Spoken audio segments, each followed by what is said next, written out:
ঋতুরাজ বসন্তের বার্তা নিয়ে এসেছে পলাশ ফুল। গোপালগঞ্জে ফুটেছে পলাশ, শহর এখন তারই রঙে রঙিন। তারই রূপে সুবাসে মেতেছেন প্রকৃতিপ্রেমীরা। তবে বসন্তের রূপকন্যা পলাশ ফুল এখন বিলুপ্ত প্রায়। তাকে রক্ষা এবং বেশি বেশি গাছ লাগানোর তাগিদ সচেতন মহলের। গোপালগঞ্জ প্রতিনিধি সজীব বিশ্বাসের তথ্য ছবি নিয়ে ডেস্ক রিপোর্ট।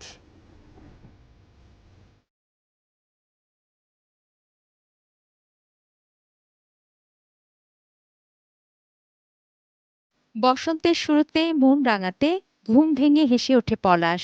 তার অপরূপ রূপ দেখে চোখ জুড়িয়ে যায়, মন পূর্ণ হয়। যেন নব আনন্দে মেতে ওঠে তরুণ তরুণীরা।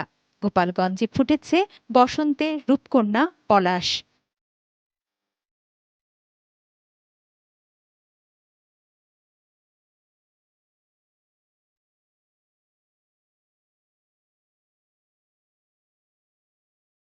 বছর কয়েক আগেও গোপালগঞ্জ জেলার প্রত্যন্ত গ্রামে রাস্তার পাশে পলাশ গাছ দেখা গেলেও এখন তেমন একটা চোখে পড়ে না।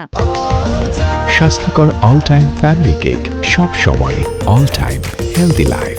তাই প্রকৃতির এই অপার সৌন্দর্যকে ধরে রাখতে পলাশ গাছ না কাটার পাশাপাশি এ ফুলের গাছ লাগানোর দাবি প্রকৃতিপ্রেমীদের। পলাশ ফুল দেখলে আসলে মন রঙিন হয়ে যায়, মানে এই জন্যই তো বসন্তকে বলা হয় ঋতুরাজ বসন্ত।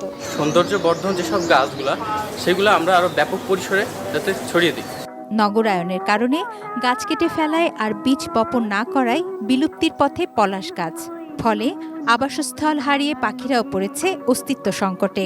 নগরায়নটা এমনভাবে ঘটছে যে আমাদের প্রকৃতি আছে কি নেই এই বিষয়টা নিয়ে অনেকে লক্ষ্য রাখেন না। যে কোনোভাবে প্রকৃতিকে সাজাতে হলে কয়েক ধরনের গাছ দরকার, ফলজ, ঔষধি, সৌন্দর্যবর্ধক এবং উপকারী। সেই দিক থেকে সামনে সবার কাছে আহ্বান করব যে সামনের পৃথিবী হোক নির্মল প্রকৃতির পৃথিবী। বৈশ্বিক দূষণ আর জলবায়ুর বিরূপ প্রভাবের ফলে ধীরে ধীরে বাংলার ষড়ঋতু হারাচ্ছে তার নিজস্ব বৈচিত্র্য ও বৈশিষ্ট্য। ব্যাপক বৃক্ষরোপণই প্রকৃতি ফিরে পাবে তার নিজস্ব রূপ, এমনটি প্রত্যাশা প্রকৃতিপ্রেমীদের। তুনাজিনা তনু, ডেস্ক রিপোর্ট, এটিএন নিউজ।